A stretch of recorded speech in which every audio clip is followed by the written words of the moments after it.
All right. Ready to unleash your inner badass? I think so. Today, we're diving deep into Jen Sincero's You Are a Badass. Oh, that'll be good.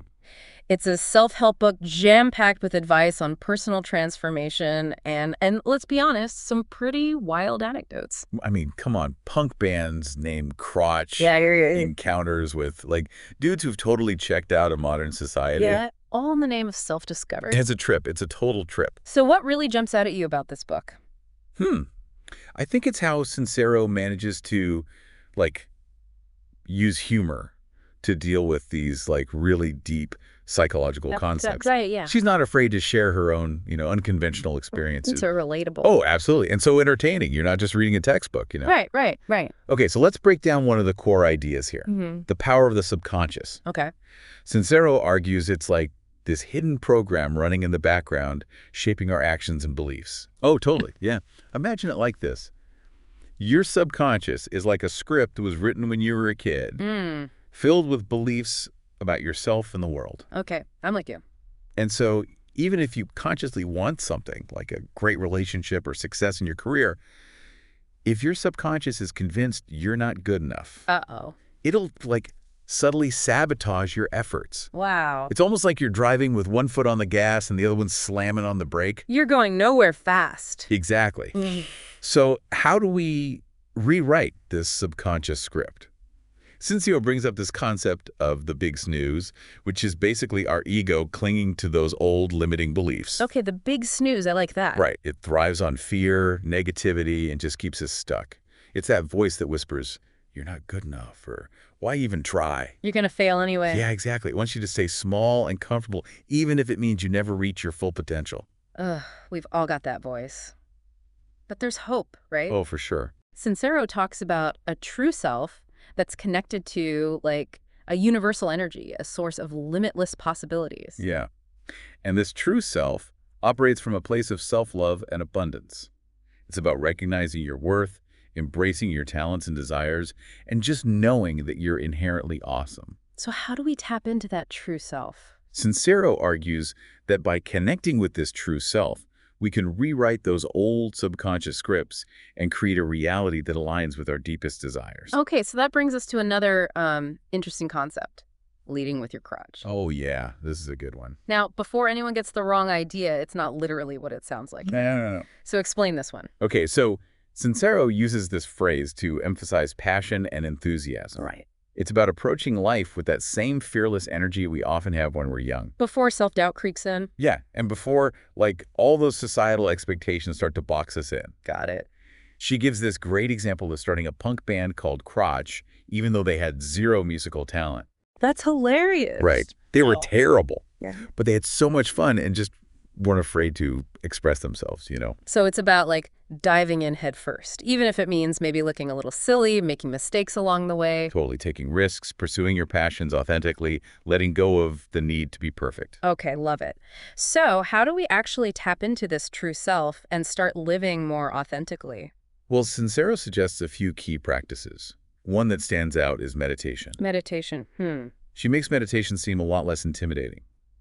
She emphasizes that it's not about emptying your mind completely, but more about becoming aware of your thoughts and gently redirecting your focus to your breath, Okay. or a mantra, or whatever works for you. This practice helps quiet the big snooze and create space for your true self to, kind of emerge. Interesting. So less about silencing your thoughts and more about becoming aware of them. Exactly. Sincero also talks about visualizing your ideal reality, not just daydreaming, but truly embodying the feeling of already having what you desire. Oh, yeah, this is powerful stuff. She suggests that by consistently visualizing your goals, whether it's a fulfilling career, a loving relationship, or financial abundance, you're aligning your energy with those outcomes. So you're basically, like, attracting them into your life. Exactly. It's about shifting your mindset from scarcity to abundance and truly believing that you are worthy of receiving all the good things life has to offer. It's not all just internal work, right? Sincero also emphasizes the importance of taking concrete actions in the real world. Oh, absolutely.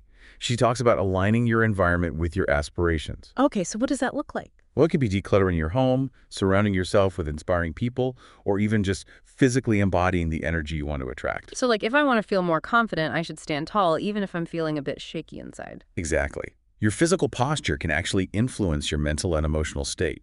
By adopting a confident stance, you're signaling to your subconscious that you are capable, you're worthy, you got this. It's almost like tricking your mind into believing it, and then your reality catches up. Yeah, something like that. It's about creating a feedback loop between your inner world and your outer world, using your actions in your environment to reinforce the beliefs and behaviors you want to cultivate. Sincero also talks about self-love as a foundation for all this personal growth. Oh, for sure. It's not about vanity, right? No, not at all. Yeah.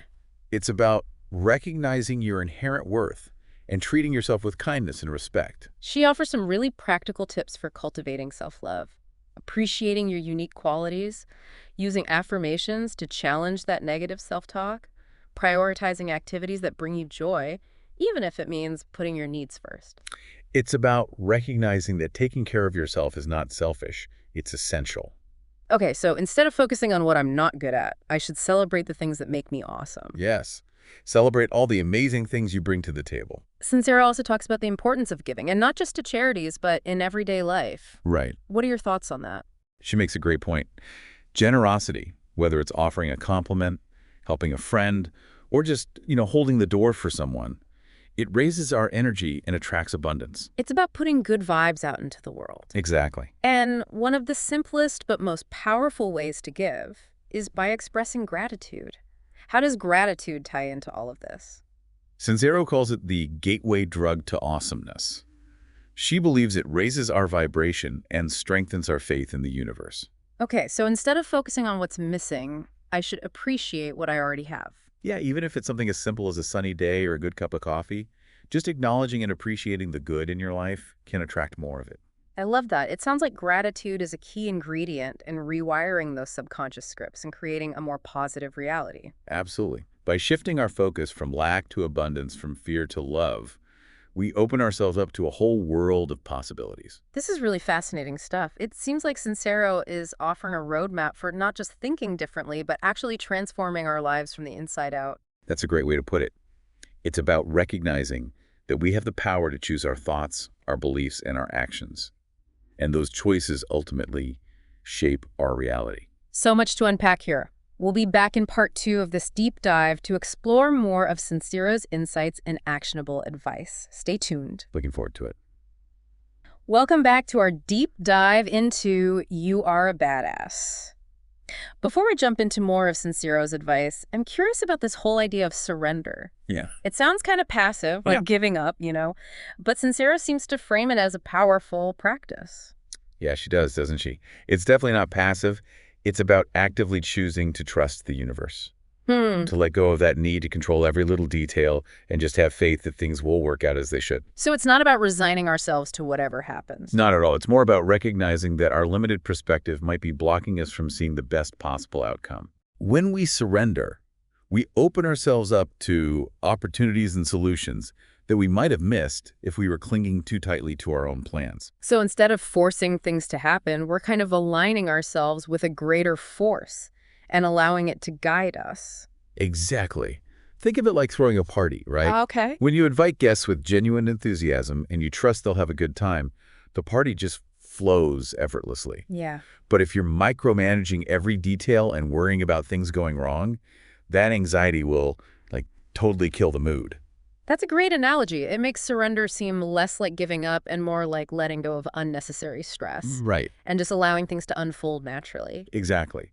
And that brings us to another key theme in the book, forgiveness. Sincero doesn't shy away from the fact that forgiveness can be incredibly challenging. Yeah, especially when someone has really hurt us. Oh, for sure. So it's not about condoning their actions or pretending that what they did was okay. Not necessarily. Sincero frames forgiveness as a way to free ourselves from carrying around all that resentment and anger. It's like that saying, holding on to anger is like drinking poison and hoping the other person will die. Yeah. It's about choosing our own well-being over the satisfaction of being right or punishing the other person. Okay. And Sincero offers some techniques to help navigate the process of forgiveness. Like what? Well, one that stood out to me was imagining the person who hurt us as a child. A child. Yeah, acting out of their own pain or insecurity. That's interesting. It can help cultivate compassion and understanding, even for those who have wronged us. Yeah, it makes you see them in a different light. Right, recognizing that everyone's doing the best they can with the tools they have can help release some of that anger and blame we hold on to. It's about shifting from judgment to empathy, Yeah, recognizing that even those who hurt us are often acting out of their own wounds. exactly. And that shift in perspective can be incredibly freeing. It can. Now, since Sarah doesn't just focus on inner work, she also emphasizes taking action in the real world. Absolutely. And one of the biggest obstacles to action, she argues, is fear. Oh, definitely. We talked about facing our fears with that leading with your crotch concept. Right. But I'd love to hear more about Sincero's specific advice on actually conquering fear. Okay, so she acknowledges that fear is a natural human experience, Of course. but she doesn't think it has to control us. Mhm. In fact, she sees fear as a kind of compass, pointing us towards the things that really matter to us. Well, that's interesting. So the things we're most afraid of might be the very things we need to pursue to live a truly fulfilling life. That makes sense. If you're not at least a little scared, you're probably not pushing yourself outside your comfort zone. Right. And growth rarely happens when we play it safe. So it's easy to get complacent, stay stuck in a routine, even if it's not really serving us. Exactly. Sincero wants us to see fear not as a stop sign, but as a challenge. So instead of trying to eliminate fear, we learn to manage it, use it to our advantage. Okay, how do we do that? What are some practical ways to manage fear and keep it from paralyzing us? Well, one thing she suggests is focusing on the present moment. Hmm. When we get caught up in worrying about the future or dwelling on the past, we amplify our fears. Yeah, it's easy to spiral. Right. But when we ground ourselves in the present moment, we can take things one step at a time and focus on what we can control. Okay, I can see how that would help. Another technique she suggests is positive self-talk. Oh, right. So instead of saying, I can't do this, you say, I am capable, I am strong, I will succeed. It sounds so simple. It is, but it's powerful. The language we use with ourselves has a huge impact on our beliefs and behaviors. True. And Sincero also talks about visualization as a tool for managing fear. Yeah, she encourages us to visualize ourselves successfully navigating the situation we fear, feeling calm, confident, in control. Okay. By practicing this in our minds, we weaken the fear and build our belief in ourselves. So it's about rewiring our brains to focus on the positive outcome instead of dwelling on everything that could go wrong. Exactly. Now, all this talk about overcoming fear and taking action might leave some people wondering, action towards what? Right, that's a big question. Sincero dedicates a good portion of the book to this idea of finding your purpose. Oh, so many people struggle with that, feeling lost, unsure of their direction. She acknowledges that finding your purpose isn't always a dramatic epiphany. Right. It's often more about paying attention to what lights you up, what sparks your curiosity, the things that make you feel truly alive. So it's not about finding one grand calling, but exploring different things and seeing what resonates. Exactly. Sincero encourages us to experiment, try new things, see what brings us joy and fulfillment. Okay. She also talks about this idea of being the alien, which sounds a little out there, but Being the alien, yeah, what's that all about? it's about adopting a beginner's mindset, Okay. approaching things with fresh eyes, as if you're seeing them for the first time. Right. He can help us break out of routine thinking and uncover passions or opportunities we might have missed. So instead of just going through the motions, I should actively seek out new experiences and perspectives. Yes. And when we're open to new possibilities, we create space for our purpose to reveal itself, often in unexpected ways. And she also emphasizes learning from others who inspire us, Oh, absolutely. surrounding ourselves with mentors, role models, even just friends who are living their best lives. Yeah, their stories can offer valuable insights and guidance as we navigate our own journeys. And she reminds us that finding our purpose is not a destination, it's a process, Yeah. a journey of discovery and evolution. It's about staying curious, embracing the unknown, and trusting that as we follow our passions, our purpose will become clear. Beautifully said. And that sense of purpose often connects with another big part of life, money. Ah, yes, money, always a hot topic. Sincero has a unique perspective on wealth. She sees it not just as a means to an end, but as an energy. Energy. Yes, an energy that we can cultivate and attract. I'm intrigued by this idea of money as energy. How does that work? Well, she argues that our beliefs and attitudes about money directly influence our financial reality. Okay. If we approach money from a place of scarcity and fear, we actually block its flow. Mm. But when we cultivate a mindset of abundance and worthiness, we attract more wealth. So it's not just about working hard or being smart with our finances, it's about shifting our energy. Exactly. Sincero encourages us to reframe our relationship with money, Hmm. to see it not as something to be hoarded or feared, but as a tool that can help us achieve our goals. Okay. She even compares money to a relationship. A relationship. Okay, I got to hear this. She suggests that, like any relationship, our connection with money requires nurturing, respect, open communication. So if I'm constantly stressed about money, am I kind of neglecting that relationship? How do I nurture it?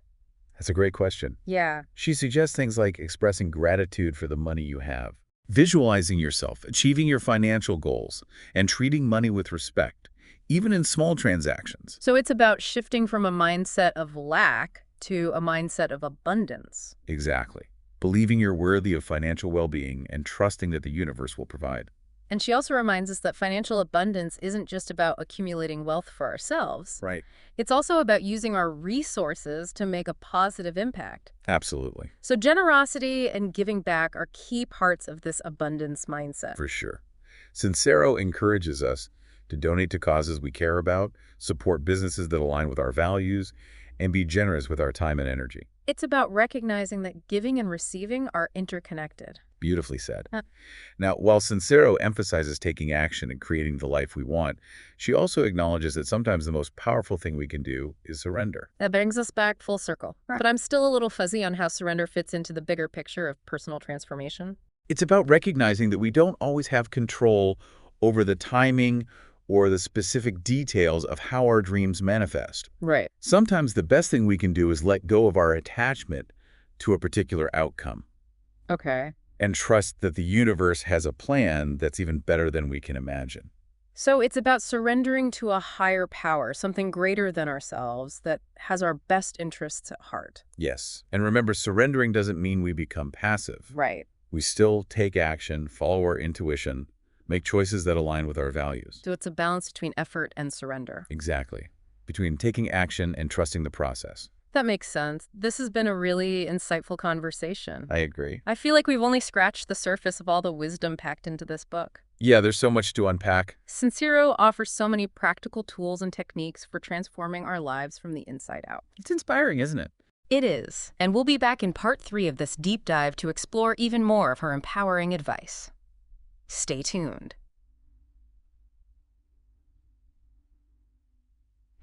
Welcome back to the deep dive. We've been digging into Jen Sincero's You Are a Badass. Lots to explore. So much, right? We've gone from the power of the subconscious to surrender. Yeah. One thing that stuck with me is this idea of Sincero's about millions of mirrors. Yeah. The people around us reflecting back parts of ourselves. Oh, I love that one. The good, the bad, the whole shebang. It's so true, isn't it? It is. Sincero suggests those qualities, the ones we either love or are totally annoyed by in others, they can offer a ton of insight. Definitely. Insights into our own strengths, weaknesses, and where we can grow. So it's like those people are living mirrors showing us parts of ourselves we might not even realize are there. Yeah. Like blind spots almost. Okay, so say I'm constantly judging a friend for being indecisive. Could that mean I struggle with indecision too? It's possible. It's not about blaming them for our reactions. Right. Or assuming they're trying to teach us a lesson. It's about recognizing those triggers as chances to look inward. Instead of getting caught up in the drama. Yeah. You can ask yourself, what's this behavior mirroring back to me? What can I learn here? Shifting from judging to being curious. Exactly. And sometimes those reflections can be, well, uncomfortable. Especially when they highlight parts of ourselves we'd rather not deal with. Oh, yeah, like when I realized I was annoyed with a coworker for being a people pleaser. Uh-oh. And then it hit me, I have trouble saying no, too. Ouch. Right. But those uncomfortable moments, those can be the most valuable. How so? Because they show us the biggest opportunities to change and grow. They're like flashing neon signs pointing at our blind spot. Exactly. So how do we actually handle those uncomfortable reflections? Is it about trying to change those parts of ourselves we don't like? Yeah, is that the goal? Not always. Sometimes it's about accepting those flaws. Okay. Recognizing we all have them. They're part of what makes us unique. But what about when those flaws are causing problems? Well, Sincero also talks about setting healthy boundaries. Especially with people who drain our energy. Yes, saying no to things that don't align with our values. Or just limiting our time with people who are always negative. Exactly. It's about protecting your energy and creating space for positive growth. It's like putting up a shield, letting the good stuff in and keeping the bad stuff out. I like that. A protective shield. And this circles back to self-love. Always comes back to that, doesn't it? It does, it does. It feels like the foundation for everything Sincero talks about. Absolutely. Right. Self-love is key to embracing our badass selves. It's about knowing we're worthy. Yeah, and treating ourselves with kindness. Mm. Sincero gives tons of suggestions for cultivating self-love. From appreciating our unique qualities Right. to using affirmations. Those are great. And prioritizing things that bring us joy. Even if it means putting ourselves first sometimes. It's like a rebellion against all those self-critical voices. It is. And it's a constant practice. Not a one-time thing. Nope. We're all works in progress. Mm-hmm. Sincero reminds us to be patient with ourselves, celebrate wins, and forgive those slip-ups. And she's all about taking action, right? Yes. Not just thinking differently, but going out there and making things happen. Like, okay, you did the inner work, now go get them. Exactly. She reminds us we're not victims. We have choices. In our thoughts, our beliefs, and our actions. And those choices make our reality. Yeah. It's about stepping into our power and taking bold action. And she's honest. This journey can be tough. Yeah, with setbacks and obstacles. She's like, embrace the challenges, see them as opportunities to grow. Don't give up on yourself. She's got your back. She does, she does. One of my favorite quotes from the book is, "You are a badass every time you decide to choose love over fear, to choose joy over suffering, and to choose to create a life that truly lights you up." Oh, that's a good one. It really sums up her message, doesn't it? Yeah. It does. It's about recognizing we have the power to make a life we love, a life that's true to us. And yeah, the journey might not be easy, but it's so worth it. Definitely. Sincero's You Are a Badass is more than just another self-help book. It's a call to action. It is. It is. It's an invitation to embrace our true selves and create a life filled with joy, purpose, and abundance. And to remember, we're all capable of amazing things. The only limits are the ones we set for ourselves. So true. So as we wrap up this deep dive, what's one badass action you can take today? Even a small one, just to shift your reality in a positive direction. You have the power to create a life you absolutely love. Don't forget that. Thanks for joining us on this deep dive into You Are a Badass. We hope you feel inspired to embrace your inner badass and make your life as unique and amazing as you are. Until next time, keep learning, keep growing, and keep kicking ass.